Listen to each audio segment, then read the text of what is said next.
իդեալ համակարգը եկամտահարկի վերադարձի օրենքի շահառուների միջև տեղաբաշխում է մինչև 2.5 միլիարդ դրամի վերանորոգման սերտիֆիկատներ։ 5000 ընտանիք կարող է ստանալ 500,000 դրամ արժողությամբ վերանորոգման սերտիֆիկատ, մոտենալով իդեալ համակարգի ցանկացած խալոցրահ։ Շնորհակալություն։ Ազգային ժողովի հարգելի փոխնախագահ, հարգելի գործընկերներ, շատ կարևոր հարց են քննարկում Հայաստանի Հանրապետությունում օրենքի գերակայության, մարդու իրավունքների ժողովրդավարության զարգացման տեսանկյունից բարձրագույն դատական խորհուրդը առանցքային դեր ունի եւ շատ կարևոր է ճիշտ ընտրություն կատարել բարձրագույն դատական խորհրդում անդամների հարցում եւ Տիկին Հարությունյանն ես հաջողություն եմ մաղթում այս գործում, բայց ձեր թույլտվությամբ այս թեմայից պիտի շեղվեմ եւ մեկ այլ հարցի անդրադառնամ, որը վերջին շաբաթվա ընթացքում լրատվական հանրային դաշտում ինչ-որ քննարկումների առիթ էր դարձել։ Հարգելի գործընկերներ, ես վստահ եմ դուք գիտեք, թե ինչ բան է իսպանական ամոթը։ Երբ ուրիշի փոխարեն հոգեբանական երևույթ է, երբ ուրիշի փոխարեն ամաչում ես։ Մի բան է իսպանական ամոթը, մեկ այլ բան է իսպանական ամոթը Իսպանիայում։ Նախորդ շաբաթ Վալենսիայում, Իսպանիայի Վալենսիա քաղաքում տեղի էր ունենում Եվրոպայի ամենամեծ քաղաքական ընտանիքի Եվրոպական ժողովրդական կուսակցության համագումարը, որին Եվրանեստ խորհրդարանական վեհաժողովի պատվիրակության կազմում հրավիրված ենք մասնակցելու ես եւ Տիկին Մարիա Կարապետյանը։ ԵԺԿ-ն Հայաստանում ունի երկու ասոցիացված դիտորդ անդամներ, դա Հայաստանի Հանրապետական կուսակցությունն է եւ Ժառանգություն կուսակցությունը։ Եվ այս կուսակցությունների ներկայացուցիչները եւս մասնակցում էին կոնգրեսին, պատիվ ունեմ խմբակցության ղեկավար Հայկ Մամիջանյանը եւ Ռաֆի Հովհաննիսյանը։ Հիշում եք, այդպիսի քաղաքական գործիչ կար, որը 2013 թվականի Սերժ Սարգսյանի հիմնական քաղաքական մրցակիցն էր, հետո հանուն Սերժ Սարգսյանի աղոթեց Ծիծեռնակաբերդում Վովա Գասպարյանի հետ, հետո 2017-ին Քոչարյանի խմբակցության ղեկավար Սեյրան Օհանյանի դաշնակիցն էր,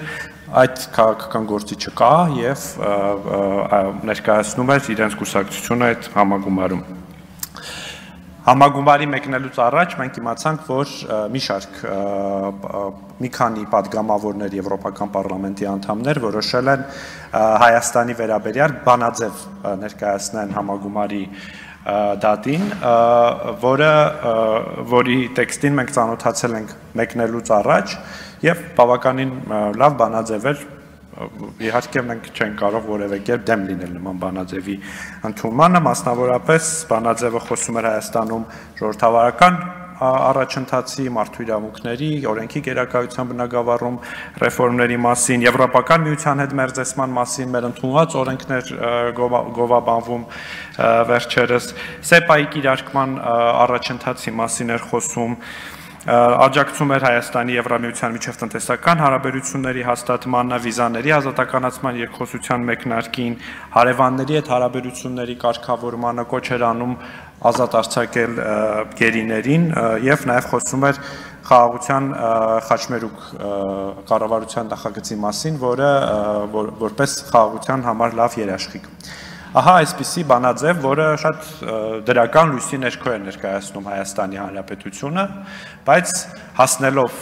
Վալենսիա եւ մասնակցելով կոնգրեսին, մեր եվրոպացի գործընկերները կուսած մեզ մոտենում էին եւ ասում էին, որ ձեր հայ գործընկերները ուզում են, որ բանաձևը դուրս բերվի այս համաժողովի օրակարգին։ Ահա այս պահին առաջ է գալիս այդ իսպանական ամոթը եւ իսկապես մենք տարակուսած էինք, որ նույնիսկ այդպիսի հարթակներում Հայաստանի ընդդիմությունը կարող է նման կերպ հանդես գալ։ Ցավոք այդ քննարկումը, որտեղ քննարկվում էր բանաձևը, նախապես փակ էր եւ ես չեմ կարող ցիտել, թե ինչեր էին խոսում Ռաֆի Հովհաննիսյանը եւ Հայկ Մամիջանյանը, բայց դա խայտառակություն էր եւ նրանք ուղղակիորեն պայքարում էին Հայաստանի Հանրապետության շահերի, Հայաստանի Հանրապետության դեմ։ Այնուամենայնիվ բանաձևը մտավ ԵԺԿ համագումարի օրակարգ եւ հետո նաեւ գրեթե միաձայն առանց դեմ քվեարկության 3 ձեռնպա քվեարկությամբ ԵԺԿ-ն ընդունեց այդ բանաձևը։ Դրանից առաջ էլ մեր գործընկերները մոտենում եւ ասում էին, որ ձեր հայ գործընկերները մոտենում են եւ ասում են խնդրում ենք դեմ քվեարկեք, բայց փաստորեն որևէ մեկին համոզել չի հաջողվել, որպեսզի այդ բանաձևին դեմ քվեարկեն։ Հիմա այսպես բանով ամբողջ հանրապետական կուսակցությունով, Հայկ Մամիջանյանով, Արմեն Աշոտյանով, մերժված Սերժ Սարգսյանով լծվել են այդ բանաձևը դատապարտելու գործընթացին, ասում են, թե այդ բանաձևը գրվել է ԿՊ գրասենյակներում, շատ տարակուսելի է այս պնդումը, որովհետև այդ պարագայում, օրինակ Եվրոպական պարլամենտի բանաձևերը եւս գրվում են ԿՊ գրասենյակներում։ ԿՊ գրասենյակում է օրինակ մշակվում Միացյալ Նահանգների հետ ռազմավարական գործընկերության փաստաթուղթը, ԿՊ գրասենյակում են գրվում լրագրողներ առանց սահմանների կազմակերպության զեկույցները, Freedom House-ի զեկույցները, Transparency International-ի զեկույցները, փաստորեն այս բոլոր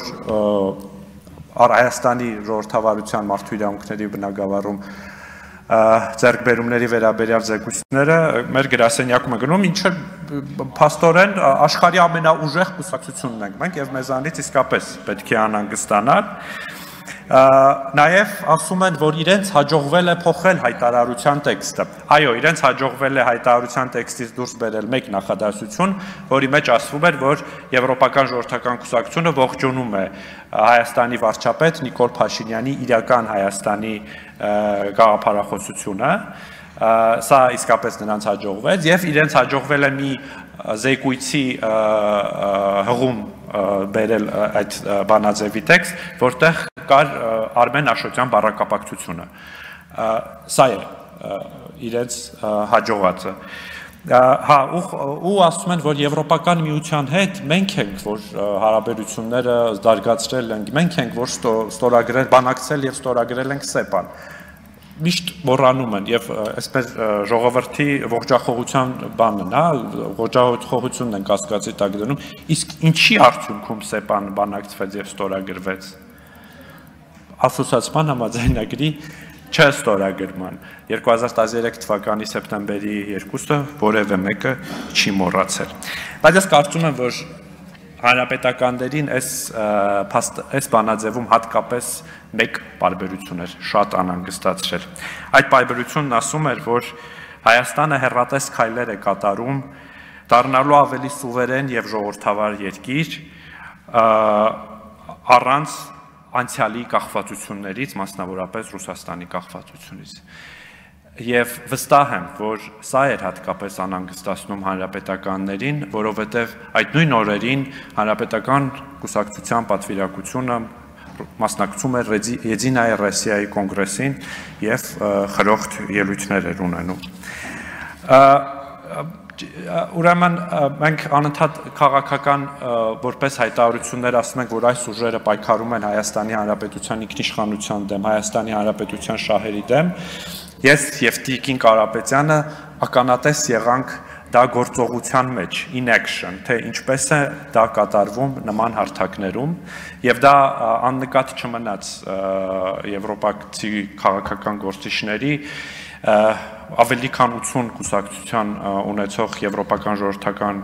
կուսակցության ընտանիքի կողմից, եւ ես ուզում եմ շնորհակալություն հայտնել մեր եվրոպացի գործընկերներին, որ հետեւողական են եւ տեսնում են, թե Հայաստանում ինչ է կատարվում եւ արձանագրում են դա, եւ ես կարծում եմ, այս մեր ընդդիմադիր հատվածի նման գործելակերպը նույնիսկ արդեն ամոթի հարց չէ, այլ ավելի շատ ազգային անվտանգության հարց։ Շնորհակալություն։